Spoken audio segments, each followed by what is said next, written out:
I'm Victor Blackwell in El Paso, Texas, outside of a massive crime scene here where 20 people were killed, 26 were injured. There's a lot happening here as this investigation is just beginning, but there has been another mass shooting. Christy, to you.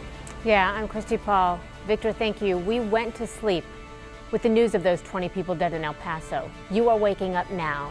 I am so sorry to tell you, to 9 more people who've been killed in a second mass shooting, this time Dayton, Ohio.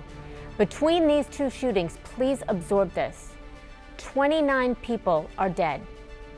42 people are injured in a 15-hour time span and 2 mass shootings. We're going to get back to Victor in a moment, but want to get you the very latest on what's happening in Dayton right now. The assistant police chief there giving us an update just a short while ago on this overnight shooting. Here it is. I'm Lieutenant Colonel Matt Carper, Assistant Chief of Police and Deputy Director of Dayton Police Department. Just after 1 o'clock this morning, we had an active shooter situation in the Oregon District, part of our downtown area in the 400 block of East 5th Street. We had one shooter that we are aware of and multiple victims. Right now, the shooter is deceased from gunshot wounds from the responding officers. We have 9 victims deceased in addition to that on East 5th Street, and we have approximately 16 more victims hospitalized right now in unknown conditions. Currently, we're working on identifying the suspect to see what the possible motivation might have been. We do not have that yet. Suspect was firing a long gun with multiple rounds at the victims. We are currently opening up the convention center, and in the convention center there will be resources, information for family members and friends if they have any questions about the status of anybody who might have been involved, or if they have information to provide. We have a dedicated phone line. I'll give you that number now. It's 225-6217, 225-6217. If anybody has information regarding this incident, or if they have questions about the status of their loved ones, please call that number. We currently have the FBI on scene. We are conducting the investigation. FBI is on scene as well to provide any necessary resources. Initially, we had obviously multiple jurisdictions responding to assist the Dayton Police Department in handling this incident. Fortunately, we had officers actually already on scene in the Oregon District providing patrol. This is a very safe part of downtown, and it's a very popular destination for visitors in the Oregon District. So we regularly have officers in the area. Fortunately, we had multiple officers in the immediate vicinity when this incident started. So there's a very short timeline of violence. For that, we're very fortunate. This is a very tragic incident, and we're doing everything we can to investigate it and try to identify the motivation behind this. With that, I can try to answer a few questions. Do we know where this may have started? We heard it could have started around Ned Pepper's. Can you give us? Yeah, I can tell you. It started in the 400 block of East 5th Street, and this was all an exterior event. It was it all occurred outside. Any description of the shooter you can share? Not yet. The shooter is deceased, and we're still interviewing obviously a lot of witnesses as well as officers to try to determine if anybody else was involved. What type of weapon was used? It was a long gun. And it was one shooter that we know of. That we know of right now. There's always a possibility that more people could have been involved, but that's what we're trying to identify right now. Were any officers hurt during this? No officers were injured. What's the age range of the victims?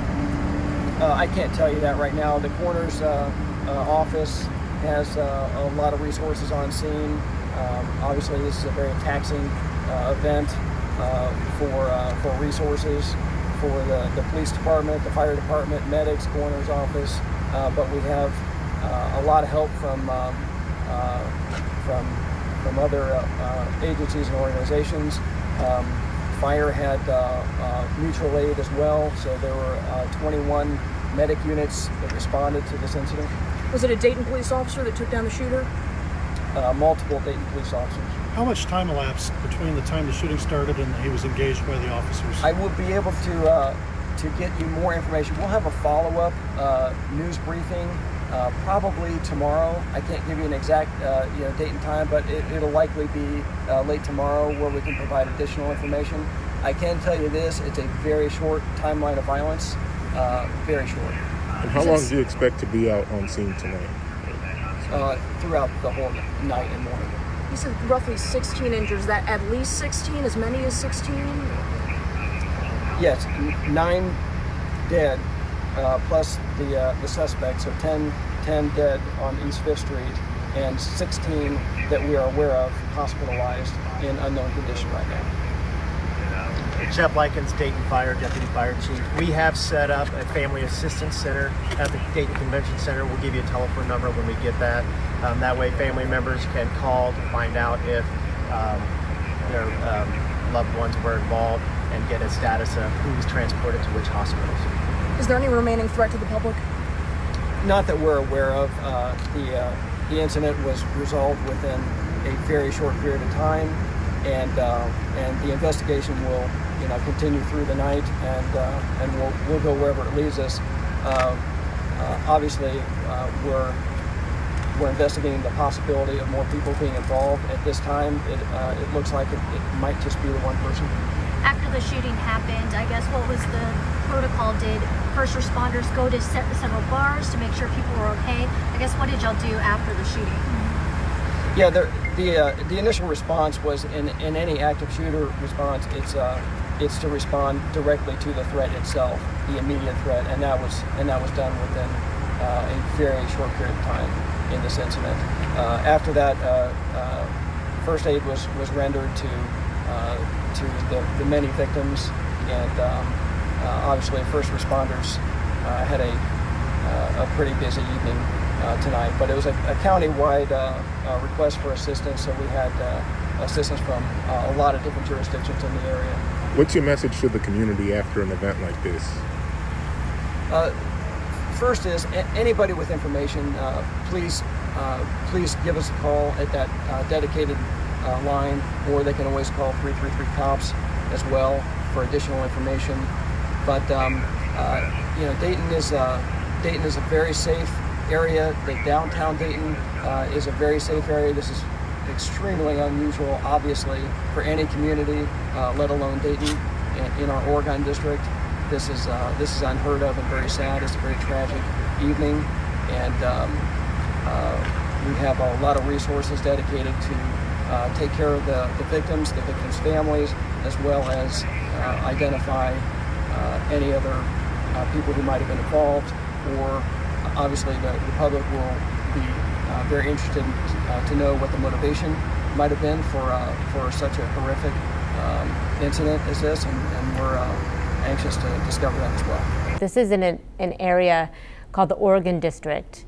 I understand it's an arts and an entertainment district, and we heard the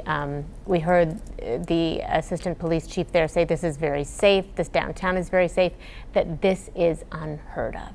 Looking into the background of this area, Christy's been described as this thriving arts and entertainment district on a Saturday night. As you can imagine, it would be packed with people. There are various restaurants and bars in that area. It's an area that had recently experienced this urban rebirth or regrowth. So what we've been seeing here is police essentially concentrate and focus on this scene here, as we hear from police authorities that they were initially called there to an active shooter situation, and now can confirm at least 9 people dead in addition to the shooter. as well as 16 people who have been taken to area hospitals where at this point their condition is unknown. The main focus right now, of course, now that the scene has been secured, is to try to establish a motive and to see exactly what has led to one of the nation's now latest shooting incidents here. It really does, the process and the procedure certainly does mirror what we witnessed in El Paso less than a day ago, where police initially responded. Once they were able to secure the scene, now we're essentially turning this active shooter situation now into an active homicide investigation, and that includes turning to federal authorities. We're told the FBI is already on scene. And then one more thing that also resembles what we unfortunately witnessed take place in Texas just a little while ago is now this push for information. You just heard from one of the police officials there on the ground now pleading with the public that if they saw anything, potentially shot any video of the situation, there to call that number that you see on the lower portion of your screen here, because they're essentially now trying to piece this investigation together, and now a very active scene that still continues after shots were fired in a very popular part of Dayton, Ohio at about 1 o'clock this morning. Christy. All right.